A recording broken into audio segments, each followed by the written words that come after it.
আজি এটি নতুন মিনি ব্লগলৈ আপোনালোকক স্বাগতম।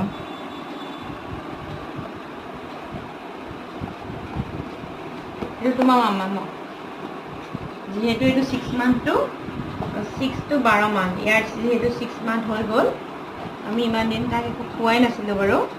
এতিয়া যিহেতু 6 মান্থ হৈ গ'ল, ডক্টৰে প্ৰেছক্ৰাইব কৰিছে আপটামিল সেইটো খাবৰ কাৰণে।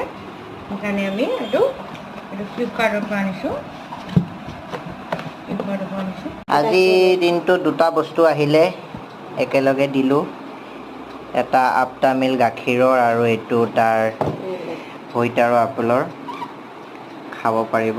6 6 to মাহ হৈ গ'ল। 24 মান্থ। ধুনু কি খাইছা?